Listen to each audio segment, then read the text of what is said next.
This podcast is presented by the Centers for Disease Control and Prevention, CDC, safer, healthier people. Hello, I'm Dr. Joe Brzee with the CDC Influenza Division. I'm here to speak with you today about swine flu. First, I'll begin by explaining what swine flu is.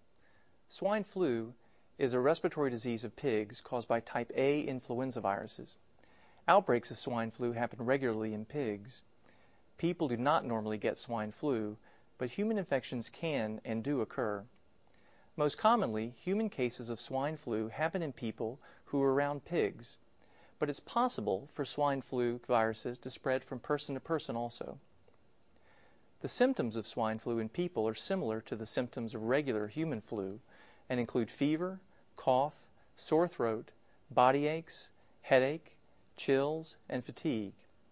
Some people have reported diarrhea and vomiting associated with swine flu as well. In the past, severe illnesses such as pneumonia and respiratory failure, as well as deaths, have been reported with swine influenza infection in people as well.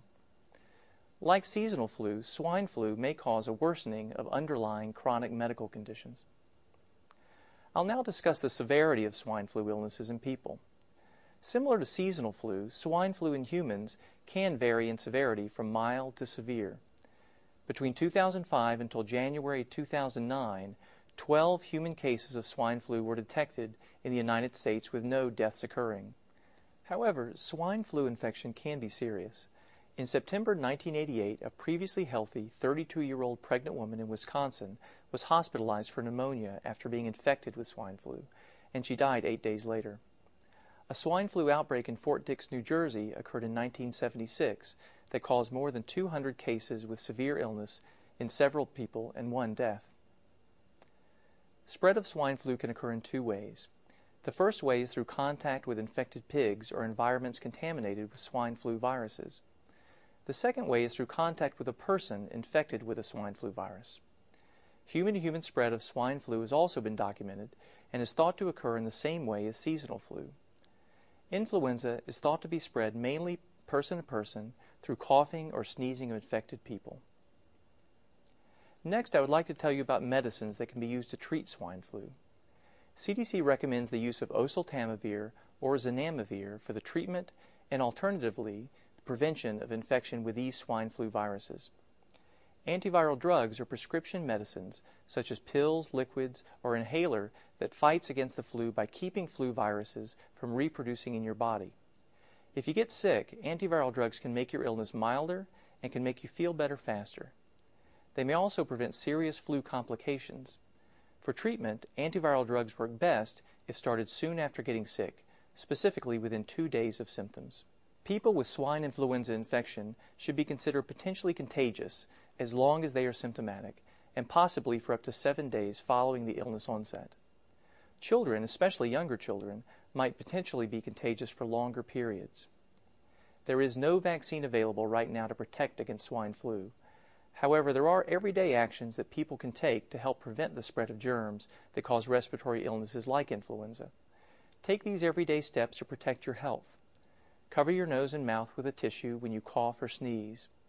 Throw the tissue in the trash after you use it.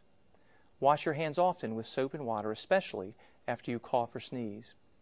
Alcohol-based hand cleaners are also effective. Try to avoid close contact with sick people.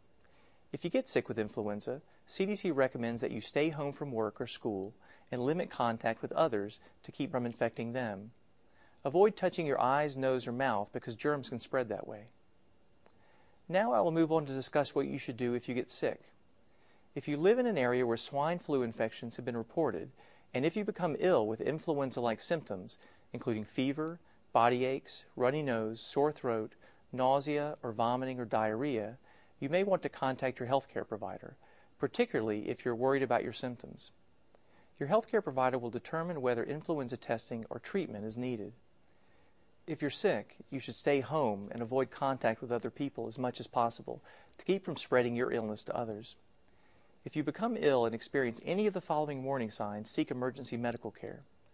In children, emergency warning signs that need urgent medical attention include fast breathing or trouble breathing, bluish skin color, not drinking enough fluids, not waking up or not interacting, being so irritable that the child does not want to be held, fever with a rash, or flu-like symptoms that improve but then return with a fever and worse cough.